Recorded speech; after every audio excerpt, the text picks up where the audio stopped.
My self कमल शर्मा और मैं जो है मेडिटेशन पे काम करता हूँ। म्यूज़िक और पेंटिंग मैंने दोनों को अपनी इसमें जोड़ा है पेंटिंग में, म्यूज़िक थेरेपी और आर्ट थेरेपी।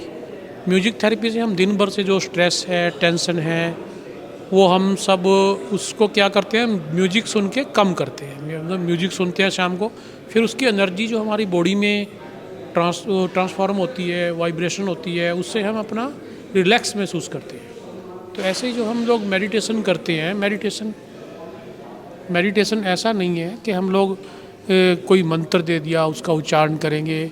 हम लोग क्या करते हैं, जैसे घास में लेट गए या फूलों में, हमें फ्लावर गार्डन में हम लेट गए, तो उस समय हमने फूलों को महसूस किया या हरी घास को महसूस किया, सब कुछ भूल गए हम थोड़ी देर के लिए, और फिर वो मेडिटेशन है।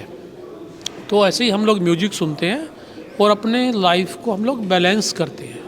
वो जो एनर्जी है हमारी बॉडी में फैलती है। मैंने अपनी पेंटिंग्स में भी ये जो दिखाया गया है, वो इसने हेडफोन लगा रखा है, हेडफोन लगा रखा है और हेडफोन लगा के वो म्यूज़िक सुन रहा है। फिर जो ये बोट्स हैं दिखाई हुई, किसी की बोट अलग अलग सबकी किश्तियाँ हैं, कोई कैसे पार लगता है, कोई कैसे पार, सबका मोटो एक ही है। तो वो जो पानी में हम कॉइन डालते हैं कई बार, तो उसमें हमारा ये रहता है, वो जो बहता हुआ पानी है, कंटिन्यू बहाव है भाई। तो गंगा में, यमुना में कॉइन डाल देते हैं, तो उसमें क्या सोचते हैं कि तुम्हारे धन के आगे मेरा धन छोटा है और मैं अपना धन तुम्हारे चरणों में समर्पित करता हूँ। फिर एक कॉइन निकाल के वो गंगा में, यमुना में डाल देते हैं। तो ऐसा वो एक बहाव जहाँ पे है वहाँ भगवान है, क्योंकि वहाँ कंटिन्यू प्रोसेस है। तो वो मैंने पेंटिंग में अपनी वो कुछ सब दिखाया हुआ है। और ऐसा ही इस पेंटिंग में भी मैंने ये दिखाया हुआ है, जो 3 बुद्ध के फॉलोअर हैं, वो इनको म्यूज़िक लगा के और उसको वो मेडिटेट कर रहे हैं। तो और फिर इस पेंटिंग में मैंने गणेश जी को दिखाया हुआ है। गणेश जी को एक्चुअली वास्तु में दिखाते हैं, जो घर पे जब एंट्री करते तो गणेश जी को कई बार लगाते हैं। उसमें उनका सूंड जो है वो काफ़ी बड़ा है, सूंघने की शक्ति ज़्यादा है, मस्तक चौड़ा है, बुद्धि के देवता है, एक दांत है, जुबान के पक्के है वो, और slow and steady win the race, चूहे की सवारी है फिर भी उन्होंने रेस को जीता था। और शाम दाम दंड वेद 4 हाथ हैं, वो गणेश जी के पास है। उन पे लिखा भी होता है, उस पर कपित जम्बू फलम चारु भक्षणम, कपित का फल और जामुन का फल वही खाता है जिनको डायबिटीज़ होती है। शत मोदक प्रिय है, 100 लड्डू खाने वाले, 100 लड्डू खाते थे तो डायबिटीज़ भी थी उनको, और वो साथ साथ उसका ट्रीटमेंट करते थे। कपि जम्बू फलम चारु भक्षणम, वो एक दांत है, जुबान के पक्की है। तो वो चीज़ें, जो कान बड़े हैं, मुंह छोटा है, सुनो ज़्यादा बोल, और ऐसा हम उनसे काफ़ी कुछ सीखने को हमें मिलता है। तो गणेश जी को वास्तु के हिसाब से हम लगाते हैं। और ये कहते हैं कि जब हम खाद लेके आते हैं तो उसको घर में रख देते हैं तो वो स्मेल करती है। उसी खाद को हम फूलों में अगर डाल देंगे तो वो फिर खुशबू में ट्रांसफ़र हो जाती है। ऐसी गुस्सा है, स्ट्रेस है, टेंशन है, वो सब दिन भर की चीज़ें हमारी, हम लोग क्या कर उसको नेगेटिव एनर्जी से पॉजिटिव में क्रिएट करते हैं।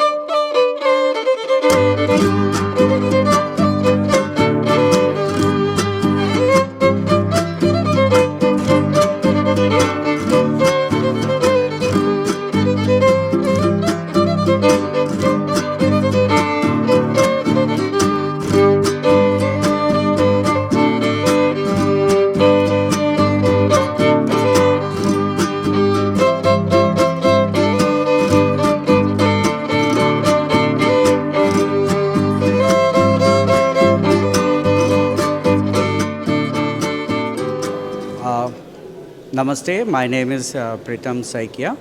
I passed out from Delhi College of Art, and I was specialized in the photography department, but then work with different advertising agency, and finally I'm working in the Siram School as an art educator. Then my journey is basically, I'm a trekker, nature lover. So the journey I used to do, going to different places like Kashmir, then Rupin Pass and all. And there, what I have observed, the things which I want to portray, and I don't call it painting. It's basically drawing that I do, and this drawings is basically filled with the colors. Mostly I do a lot of sketches with like black and white, and which I later convert into the paintings. And target is like to tell people how you need to care about the nature, because nature is the ultimate lesson for all of us, which give us a lot of energy. And through nature, like you all know, like the nature is the mother of invention, so you have to be care. In my painting you won't find any building, any crowd or something. I always do with the birds, knowing that bird characters. I do photography there in Zinkovet, so there are a lot of views that is in my mind, and that's the portrait here. And here in the one painting here, this is a stone mark in Kashmir. Like I was standing there in the early morning. You see the entire painting is a cool colors, and on the top of the peak, the sun rays is kissing. So we used to call it the kiss, like in an early morning kiss that you get it in your painting, and the murmuring sound of the water, then the cool airs. That's everything that helps in our life, And my message for everyone: just go care about nature and live your life like happily. And that the happiness comes to you, I can't tell you in the words. You have to experience yourself.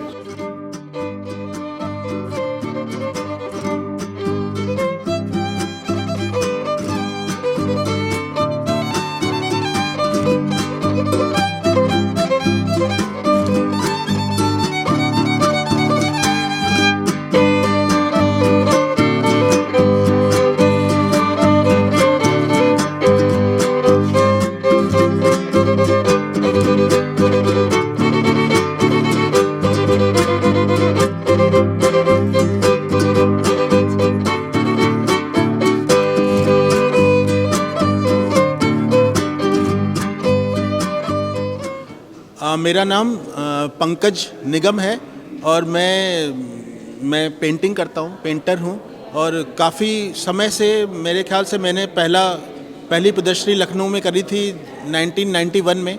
तब से मैं और मेरे जो सहयोगी हैं, मेरे सहपाठी हैं, सौरभ मजूमदार मूर्तिकार हैं, हम दोनों साथ साथ प्रदर्शनियाँ कर भी रहे हैं और प्रदर्शनियाँ क्यूरेट भी कर रहे हैं।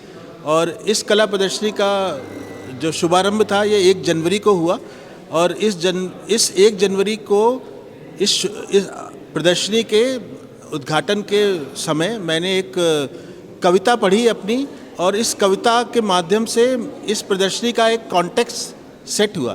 तो मैं चाहूँगा जो दर्शक इस प्रदर्शनी को देख रहे हैं आपके माध्यम से, उनको भी मैं इस कविता को पहुँचाना चाहूँगा उन तक। इस कविता का शीर्षक है कहानी। जब तीसरी कहानी पढ़ ली तो लगा इससे तो अच्छी थी पहले वाली। फिर पढ़ी चौथी, पांचवीं, छठवीं, सातवीं, फिर और भी बहुत सारी कहानियों के बीच चलता रहा जीवन। साल हा साल जारी रही तलाश एक अच्छी कहानी की। कहानी ऐसी कि जैसे इसे जी चुका हूँ, कहानी ऐसी कि मेरी ही लगे, कहानी ऐसी जो कहानी ना लगे।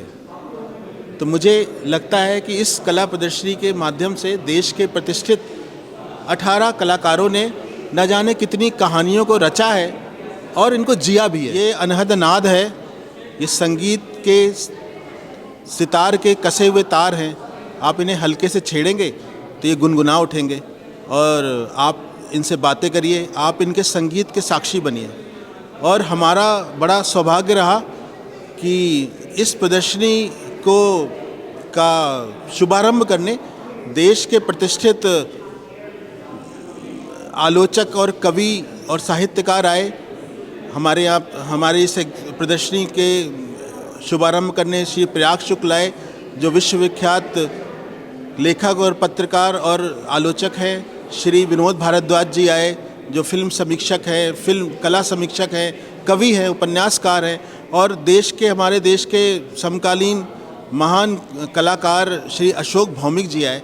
तो इन कलाकारों की उपस्थिति ने इस एग्जीबिशन का जो शुभारंभ था इसको अपना आशीर्वाद दिया है, और ये एग्जीबिशन बहुत ही अच्छे से जा रही है। आप अगर देखें, अभी भी इस प्रदर्शनी में काफ़ी लोग आए हुए हैं जो इस प्रदर्शनी को देख रहे हैं।